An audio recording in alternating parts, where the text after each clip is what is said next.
Hi, it's David Tracy with the Autopian. I'm here at possibly the most incredible car collection I've ever been to, and by possibly, I mean definitely. I'm here with a curator? I am the automotive and industrial curator for the Detroit Historical Society. Dave, what's your last name, Dave? Marchione. Marchione, what are we looking at here? So you're at the Collections Resource Center. So a museum displays between 7 and 10% of what they actually own. So all of that stuff has to live somewhere, and you're at where all that stuff lives for the Detroit Historical Society. Okay, some of you may be wondering, what's with the bubbles?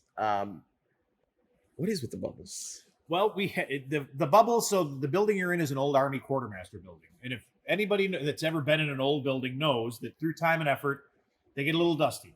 We're partnered with Car Capsule, which is a car storage system. So the bubbles, cars roll in, you zip them closed, and it's got a little computer fan in the back of it. And it rotates the air through it. In about 3 hours, it changes all the air. And for us, it's a great way to keep them clean and dust-free. So it's kind of an eclectic mix. The one you see here is an AMG Mighty M, a lightweight version of the Jeep designed to be moved with a helicopter. They only made them for a couple of years. So everything in here has a Detroit connection, right? The goal was, and early in the history of the museum, they would take anything that was donated. As we move forward with our mission is to tell the history of Detroit. So we've tried to focus on items and spend time and effort on items that are more Detroit-centric. Yep. So if you look at the other side here, the 1905 Cadillac, you see there's the Osceola. That was William Leyland's personal car. But that's an important car in the history of Detroit. It was Leyland's personal car. It's the first closed cab Cadillac produced. And the body itself was built at C.J. Wilson's Coach Works by Fred Fisher, the uncle of the Fisher brothers. Anyway, here's a Chrysler Airflow, which is cool. Yep, our Chrysler Airflow, which is a great deco piece from that time period. If you look at the front of it, it fairly screams Art Deco at you. If you walk down a little bit further here, we've got the Cougar 2 show car and the Cobra 2 show car. Both originally Shelby Cobras that Ford disassembled and built these two show cars. Wow, this Cobra. Yeah. Wow. Are these related here? Those are sisters. Yep. They're sisters. So wow, those this two is cars amazing. were about the same. The Cobra 2 basically was a styling car that didn't spend a whole lot of time in front of the public. It was in some of Ford's promotional brochures. But the Cougar 2 was a nationally shown show car. It was the New York World's Fair when they debuted the Mustang. If you look at any of the old footage of walking through the World's Fair, this car is on one of the platforms with all the water around it and everything. One thing we have to look at, because I will be punished by my readers if we don't. The Stout Scarab.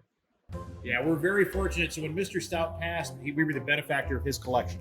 So this is the very first minivan, you could argue. The Stout Scarab has roughly the proportions of a minivan. Yeah, no doubt. If you look at the layout of it, it's got the wheelbase is at both ends. It's got a really long wheelbase, so it's comfortable to ride in. It's rear engine with a V8 60 flathead. V8 rear-engined minivan with styling that is so far out of the... It's almost like evil villain styling, I think. The bug in the front. It does have a bit of an early Batman, if you're familiar with the first gen of the Batmobile. It does have that sinister 20s villain kind of look to it. And then later, the same company built a concept successor kind of thing. Correct. Even though the Stout Scarab itself never really took off as a company, Mr. Stout continued forward with the design. And in the 40s, he reached out to Owens Corning, and he talked to the fiberglass company about doing a prototype of the car in fiberglass. And that's the vehicle you see here. Similar first shape, closed fiberglass vehicle ever produced. Wow, it's got that similar, beautiful, sleek shape. Let's look at some Iacocca goodness over here. Huh? Absolutely, happy to. Not only his own vehicle, but his brainchild there at the end, right? Yeah, the minivan is a great story.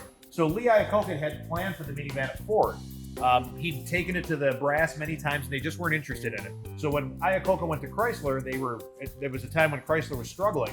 So he brought the minivan in. They were excited about it. They had a platform. And Lee really saved their bacon was that the platform that the minivan was built on swapped with almost all the other platforms that Chrysler had. Saved the company a ton of money. And frankly, when those came out, I'm old enough to remember when it was a new thing, people loved them. When they first came out, you couldn't get one. They were so popular. Yep, I grew up in one. Here's a Cadillac Wagon that UAW members built to sort of try to save their plant. Correct. So in the 80s, when the end of our Clark Street assembly plant was coming around, the UAW and the workers kind of got together to see if they could build something in the plant that would show Cadillac that there were more viable options they could build right out of the facility without changing anything. So as an after hours and a volunteer project, they built 4 cars, 2 station wagons, a hearse, and a 6-door limousine. When the plant did eventually close, all 4 of those vehicles came here. Okay, the Mustang 2 here. 63, so this is before the Mustang came out. There was a Mustang 1, which is... This is what they called a bridge car. So they've been showing the Mustang 1. They debuted it to the public. It met with great response, and it was white with a blue stripe like this one was. That was in 61, 62, and then in 63, they already knew what the Mustang was going to look like. The problem was it looked nothing like the Mustang that they'd been showing the public. So this car was built with some of the styling characteristics of the Mustang 1, but on roughly the same platform as the Mustang 2. So this is the Mustang. Right. This is the only one produced. It's got a little bit longer nose if you look at it. The taillights are different. The headlight treatment's different. The interesting thing is this is the first time the pony appears on the front of a Mustang. And this is the only Mustang 2.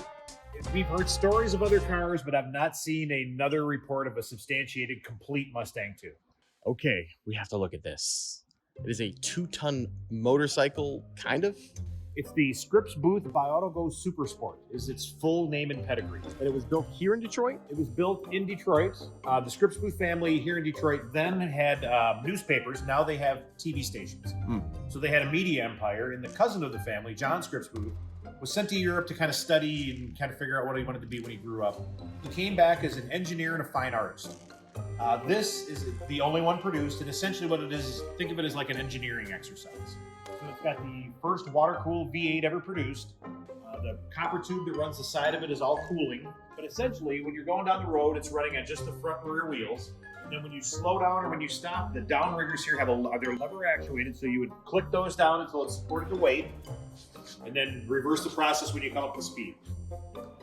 Oh my God. But if you think of it as a motorcycle, everything's got to be balanced. So your driving position is in the center seat. Your passengers would flank you on either side. You gotta make sure your friends are the same size. You have to have close friends that are not afraid of being in tight places with you. That is awesome. So this is part of our Stout collection. Mr. Stout was good enough to donate his entire collection and archive to us here at the museum. So what we have here are some of the original drawings of the layout of the Stout Scarabs that we looked at in the back. And Stout had an entire modern plan. So there was a streamlined coach that would have been a rail car. They did buses that were actually built by Garwood north of here that were in production. But it's always interesting to me that it's not a traditional technical drawing like we see. It's kind of an art technical drawing, for lack of a better term. Wow. Goodness. Isn't that spectacular? Holy crap. Beautiful. So the family made money through airline. He was essentially an aviation engineer. So that's what we're seeing up here. Yep. Stout Air Services. Yeah, he was basically one of the first to do commercial airlining. Oh, and this is by Autopian. Oh, that's the 4000. That's her. Yep. So was this thing ever meant to go into production, or was it a? It's arguable. I mean, if they could have built it, if they could have come up with a platform and built enough of them to sell, I'm sure. It's crazy to put so much effort into something and then it's just sort of one car. And it's... Well, but it's you think about how much work goes into design and prototyping now. It's really not dramatic. You have a whole team of people working on something to go into it and do something that may never make production. And this is essentially one guy because he did all the engineering. A ton of work for him. Yeah. Dave, thank you so much for showing us around. Absolutely. We're happy to have everybody in town for Auto Show. It's an amazing collection. We're happy to show it off. You can check out the collection at DetroitHistorical.org, and please visit us at the Detroit Historical Museum on Woodward and Kirby.